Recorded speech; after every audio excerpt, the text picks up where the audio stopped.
আপনার ল্যাকিংসটা কোথায়? একটা শার্ট গায়ে দিয়ে যে ইন্টারভিউতে আসতে পারে না, সে আমার চাকরি প্রত্যাশা কি হবে না? ঠিক আছে স্যার, আমি আসলে আগে জানতাম না যে সত্য বলা অপরাধ। এই সত্য বলার জন্য যদি আমার চাকরিটা স্ক্যাপ না হয় তাহলে আমার কোনো কষ্ট থাকবে না। কারণ দোষটা আমার না, দোষটা আপনার, দোষটা এই সমাজের। সমাজের দোহাই দিচ্ছেন, বড় বড় লেকচার দেবেন না। প্রশ্ন আমি আপনাকে করবো, আপনি শুধু উত্তর দেবেন। কি আপনি ভেবে দৌড়াও, শার্ট কেনার যোগ্যতা নেই, সে আবার চাকরি। দেখুন, আমি আপনার সঙ্গে বেশি কোনো কথা বলতে পারছি না, কারণ আমার প্রচন্ড ক্ষুধা পেয়েছে। আমি সকাল থেকে কোনো কিছু খাই। এখন ওই পাশের চার দোকানে কলা ভালো দিতে, আপনি চাইলে আমার সঙ্গে যেতে পারেন। আমি না আপনার সাথে কথা বলতে বলতে ভুলেই গিয়েছি। আপনার অনেক খিদা লেগেছে তাই না? আচ্ছা, একটা কাজ করি, চলুন আমরা কোনো রেস্টুরেন্টে যাই। না না, রেস্টুরেন্টে যেতে পারবো না। আমার কাছে রেস্টুরেন্টে যাওয়া টাকা পয়সা এখন টিফিন আমার মালিককে যতটুকু টাকা আছে টাকা দিয়ে চা দোকানে খাবো। না না, আপনি শুধু শুধু টেনশন করছেন। আমি আছি না, আমি খাবো আপনাকে। কেন আপনি খাবেন? আমি কি আপনার কাছে খেতে চেয়েছি? আমি কারোর কাছে ঋণী থাকতে চাই। তাতে কি হয়েছে? আজ না হয় আমি আপনাকে খাওয়াই, আপনি অন্য একদিন খাইয়ে দিবেন। ঠিক আছে, চলুন যাই। ঠিক আছে, চল। আমার ফাগুনের দিন গমে গমে আর উধাও হয়ে যায়। যত পথের বাধা সবই তো কালো সারা, তবে ঠিকানা হবে চেনা নামেরই ডাকে। কত ইন্টারভিউ দিলাম, কত চেষ্টা করলাম, তারপর না কোনোভাবেই না চাকরিটা হচ্ছে না। আমার কেন জানি মনে হচ্ছে আমার কপালে এরকম চাকরি। আচ্ছা, তুমি কোন সাবজেক্টে পড়াশোনা করছো? Business and management, result first class, কিন্তু তারপরও না কিছুতেই কিছু হচ্ছে না। মন খারাপ করো না, একদিন ঠিকই চাকরি হয়ে যাবে। এখন তোমার মনে পড়ে এই তো সেই দিন আমার পরিচয়, তারপর আস্তে আস্তে টুকটাক কথাবার্তা, একে অপরকে জানা, ফিলিং শেয়ার, তারপর কিভাবে যেন আমাদের এই সম্পর্কটা বন্ধুত্বের সম্পর্ক থেকে ভালোবাসার সম্পর্ক। তো কি বলছো? আমার কেন যেন মনে হচ্ছে তোমার আর আমার এই সম্পর্কের ভবিষ্যৎ অনিশ্চিত।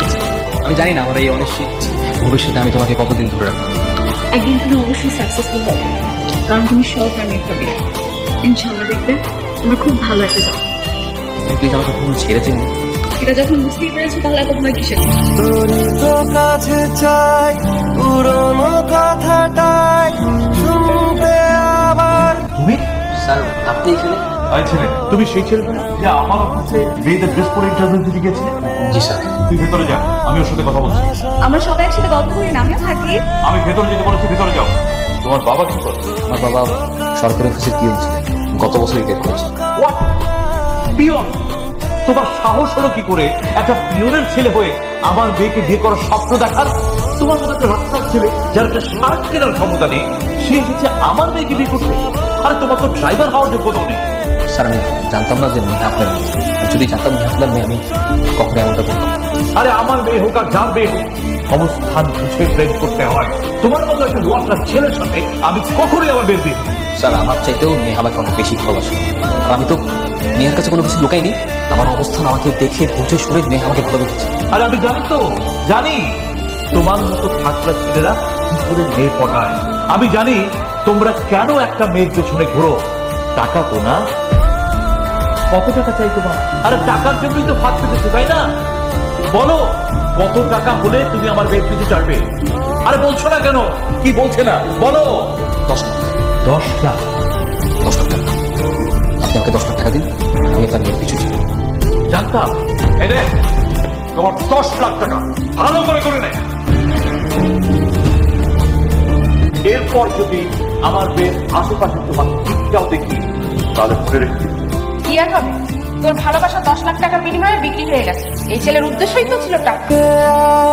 চেনাবো তোকে রুদ্র, বাবা মা যা বলছে তা কি সত্যি? সত্যি কথা চোখের সামনে দেখতে পাচ্ছি।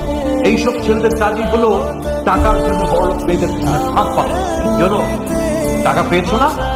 বসে থাকো না, যাও, get out! টাকা পেয়ে গেছো না? আজকের পর থেকে তোমার এই মুখটা আমাকে আর কখনো দেখাতে হবে না। বের হয়ে যাও।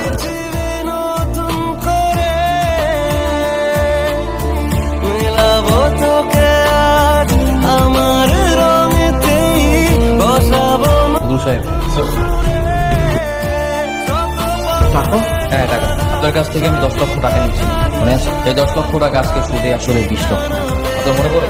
থেকে 3 বছর আগে আপনি আমাকে বলেছিলেন ফকিরের বাচ্চা যেন আমার চোখের সামনে না আসে। তখন এই ফকিরের বাচ্চাটা কোনো টাকা পয়সা ছিল না, তাই কোনো সমাধান ছিল না। আজকে সেই ফকিরের বাচ্চাটাই কিন্তু যার কাছে টাকা পয়সা কোনো কিছু নেই, তার আজকে এত সময় এত গ্রহণযোগ্য, যাকে আপনি নিজ বাসায় এনে খাকে যত্ন করছেন, বসতে দিচ্ছেন, সম্মান করছেন, ইভেন কি আপনার মেয়ের জামাই বানাতে চাচ্ছেন, তাই না?